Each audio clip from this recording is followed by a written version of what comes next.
সালটা 2009 সাল, ফেব্রুয়ারির 25 তারিখ। সকাল তখন 9টা বেজে 30 মিনিট। ঢাকার বুকে পিলখানায়, যেখানে বাংলাদেশ রাইফেলসের সদর দপ্তর, সেখানে শুরু হলো এমন একটা ঘটনা যা বদলে দিল একটি জাতির ইতিহাস। মাত্র 33 ঘন্টায় 57 জন সেনা কর্মকর্তা সহ 74 জন মানুষকে নৃশংসভাবে হত্যা করা হলো। কিন্তু প্রশ্ন হলো, কেন?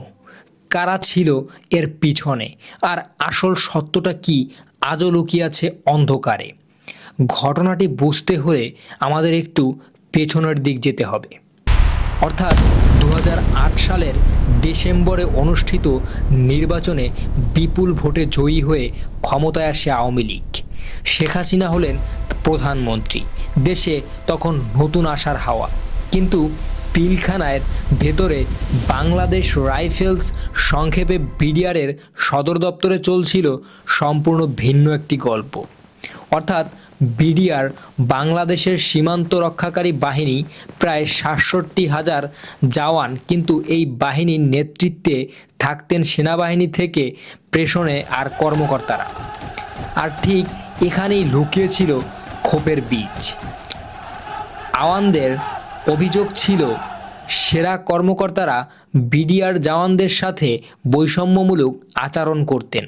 অর্থাৎ অপারেশনে ডাল ভাত, অর্থাৎ সীমান্তে বিডিআর জওয়ানদের ব্যবসায়িক কার্যক্রমের লাভ্যাংশ কর্মকর্তারা ভোগ করতেন। রেশনের মান ছিল নিম্ন কোয়ালিটি, অথচ বরাদ্দকৃত অর্থ কোথায় যেত তা এখনও অস্পষ্ট। বিডিআর জওয়ানদের নিজস্ব কর্মকর্তা হওয়ার সুযোগ সীমিত ছিল।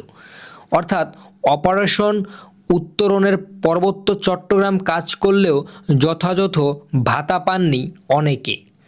এই ক্ষোভ কি স্বতঃস্ফূর্ত ছিল, নাকি কেউ পরিকল্পিতভাবে এই আগুনে ঘি ঢেলেছিল?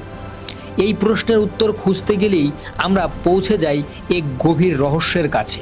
অর্থাৎ সকাল 9টা 30 মিনিট, পিলখানা বিডিআর সদর দপ্তরে চলছে বার্ষিক বিডিআর সপ্তাহ এর দ্বিতীয় দিনের অনুষ্ঠান।